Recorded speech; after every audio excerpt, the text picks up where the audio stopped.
पुण्यातील हडपसर भागात ज्या रस्त्याचं 4 दिवसांपूर्वी डांबरीकरण झालं होतं त्याच रस्त्यावर खड्डे पडलेत.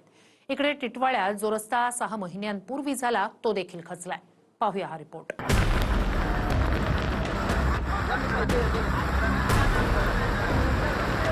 पावसामुळे कल्याण डोंबिवलीतला टिटवाळा बल्यानी दरम्यानचा रस्ता खचलाय. फक्त 6 महिन्यांपूर्वीच या भागात काम झालं होतं. मात्र तोच रस्ता आता खचल्यानं आश्चर्य व्यक्त होत आहे. रस्ता खचल्यामुळे या भागातल्या वाहतुकीवर सुद्धा मोठा परिणाम झालाय.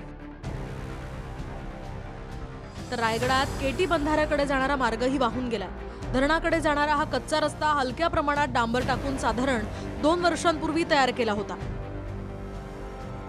तोच मुख्य रस्ता खचलाय आणि खड्डेही पडल्यामुळे वाहतूक बंद करण्यात आली आहे.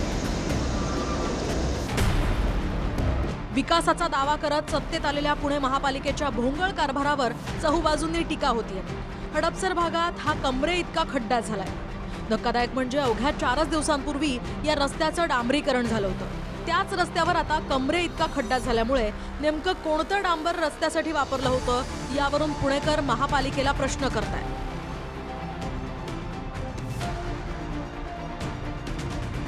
मुंबईतल्या चुनाभट्टी एव्हरार्ड नगरच्या भुयारी मार्गात गळती सुरू झाली आहे. अतिशय मोठमोठे तडे सुद्धा या भुयारी मार्गाला गेले. भुयारी मार्ग धोकादायक असून त्याची दुरुस्ती करा याचं पत्र स्थानिकांनी 20 मे 2026 लाच दिलं होतं. मात्र अद्याप मुंबई महापालिकेनं त्या पत्राची काडीचीही दखल घेतलेली नाही. त्यामुळे नेहमीप्रमाणे दुर्घटना होऊन लोकांचे जीव गेल्यावर मुंबई महापालिका तिथे पोहोचणार का हा सवाल आहे. सांगलीत वारणा नदीवरचा मांगले सावर्डे बंधाऱ्यालगतचा रस्ता वाहून गेलाय. 1.5 वर्षांपूर्वी या रस्त्याचं काम झालं होतं आणि आता एका बाजूचा रस्ताच वाहून गेल्यामुळे मार्गावरची वाहतूक बंद करण्यात आली आहे.